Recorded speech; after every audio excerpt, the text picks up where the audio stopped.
10 Min con Jesús, América Latina. Señor mío y Dios mío, creo firmemente que estás aquí, que me ves, que me oyes. Te adoro con profunda reverencia. Te pido perdón de mis pecados y gracia para hacer con fruto este rato de oración.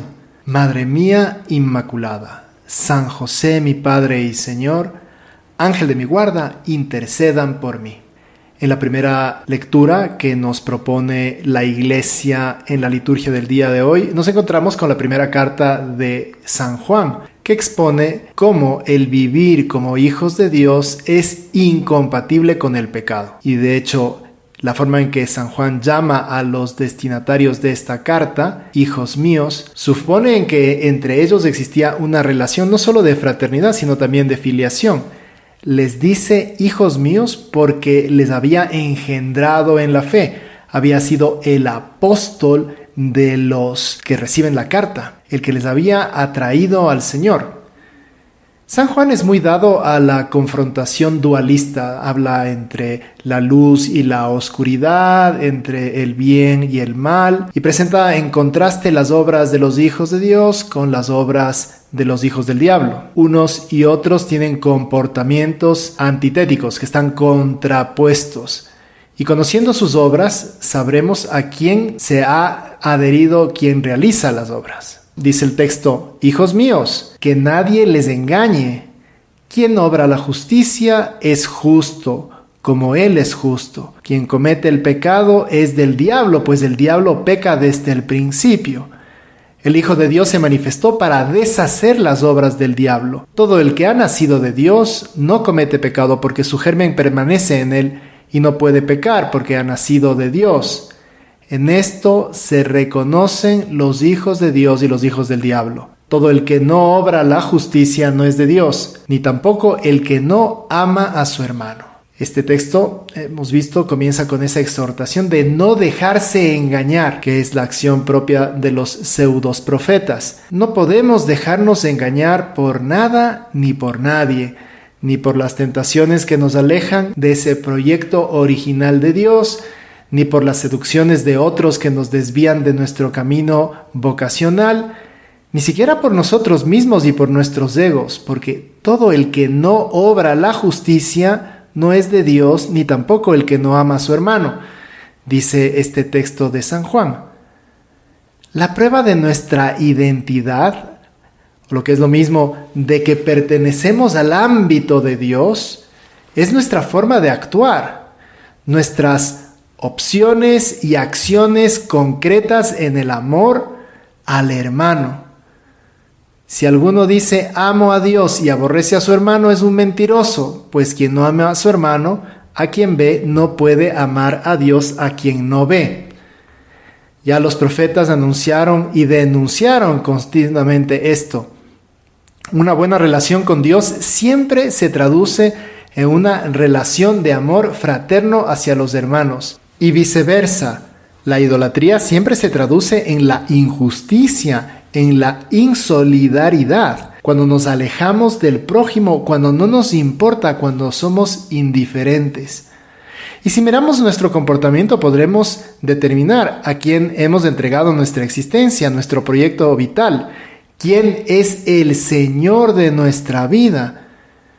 Desde esta perspectiva, el Papa Francisco, en esta última encíclica que se llama la Fratelli Tutti, ha subrayado que no basta con fomentar una mística de la fraternidad, sino que al mismo tiempo hay que promover una organización mundial más eficiente para ayudar a resolver los problemas acuciantes de los abandonados que sufren y que mueren en los países pobres. Aquí estamos nosotros, tú y yo. ¿Cómo actuamos frente a esos que vemos que sufren? El texto del Evangelio nos narra la vocación de los primeros discípulos. En el cuarto Evangelio, o sea, en el Evangelio de San Juan, que se despega un poco de la narración de los otros tres evangelios que se conocen como los evangelios sinópticos. La escena comienza con San Juan Bautista, que está acompañado de dos de sus discípulos. Uno de ellos es Andrés, el hermano de Pedro, y el otro no sabemos su nombre. Y el Bautista, al ver a Jesús, lo señala ante sus discípulos como el Cordero de Dios. Lo está identificando, lo está diciendo, ese es. Así como ese el siervo de Yahvé. Así estaba explicado en Isaías, que sería indicado o señalado, que quita el pecado del mundo, el Cordero Pascual, el símbolo de la liberación con su sangre de la 10ª plaga y de la salida de Egipto de la esclavitud. Juan se convierte así, cuando señala a Jesucristo, en un mediador entre los discípulos de Jesús y les ayudará a que reconozcan al verdadero Cristo en medio de sus búsquedas, y con ello provocará el deseo de los discípulos de ir con él. Por eso se acercan y le preguntan: Maestro, ¿dónde vives? Y la respuesta de Jesús no es teórica. Él les invita a realizar la experiencia y a recorrer su propio camino. Les dice: vengan y verán. Nosotros también podemos ayudar a que otras personas conozcan a Jesús. Cuando ayudamos al prójimo, cuando las demás personas ven nuestra preocupación sincera de ayuda, de solidaridad, eso atrae mucho. Y hacemos igual que Juan el Bautista, señalamos a Cristo con nuestro comportamiento, con nuestra vida. Por eso es importante que nos preocupemos porque nuestras acciones sean positivas, sean buenas.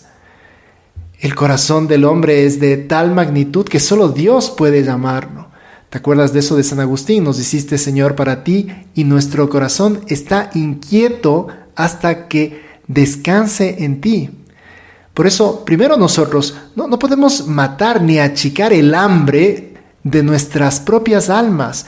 Y por eso tenemos que convencernos que nuestro apostolado consiste en difundir bondad, luz, entusiasmo, generosidad, espíritu de sacrificio, constancia en el trabajo, profundidad en el estudio, amplitud en la entrega, estar al día, obediencia absoluta y alegre a la iglesia, caridad perfecta, porque nadie da lo que no tiene.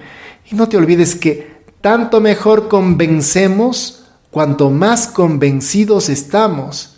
Eso es lo que le pasó a San Bernardo, que cuando se convirtió y entró al convento de monjes benedictinos, llamado el convento del Cister, arrastró a sus hermanos, a sus primos, a sus cantidad de gente, entró también ahí. Y tanto fue así que durante su vida fundó más de 300 conventos e hizo llegar a gran santidad a muchos de sus discípulos. Fundó en concreto un convento muy importante que se llama el de Claraval. Y por eso le llamaban el doctor Boca de Miel, porque sus palabras en la predicación eran una verdadera golosina para los que escuchaban. Tal vez tú, igual que yo, no tenemos el don de la palabra y nos cuesta un poquito más que la gente se acerque, pero con nuestras obras podemos hacer lo mismo, porque a nosotros Jesús nos dice también estas palabras: vengan y vean. ¿A qué lugares acudimos para vivir la experiencia de encuentro con Jesús? Eso tenemos que ver. Supuestamente debería ser esta oración, estos 10 minutos con Jesús, tiene que ponernos delante de Jesús. En el relato de la vocación vemos como en las llamadas de los primeros discípulos aparecen siempre mediadores. No sé, Juan el Bautista, Andrés. Ellos ayudan a identificar la voz de Dios, a descubrir la identidad de Jesús.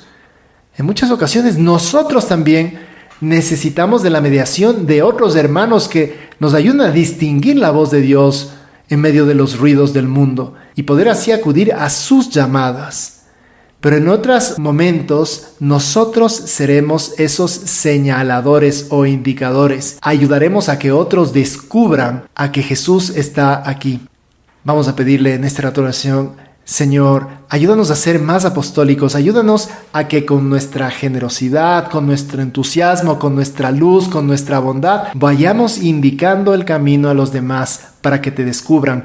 Y ayúdanos a arrancar de nuestra vida las cosas que alejan a los demás de Dios, nuestra ira, nuestra impaciencia, nuestra rigidez, nuestra forma de ser dura. Quítanos, Señor, todo eso, que sepamos llevar como hacía San Antonio de Claraval, con la boca de miel, con palabras dulces, que realmente ayuden a los demás a descubrirte. Hoy que llevamos solo 4 días de empezado el año, podemos pedirle al Señor esta gracia, que seamos mejores apóstoles y que nos dejemos también conducir por otras personas para estar más cerca del Señor. Se lo pedimos a la Virgen María. Te doy gracias, Dios mío, por los buenos propósitos, afectos e inspiraciones que me has comunicado en esta meditación. Te pido ayuda para ponerlos por obra. Madre mía Inmaculada, San José mi Padre y Señor, Ángel de mi guarda, intercedan por mí.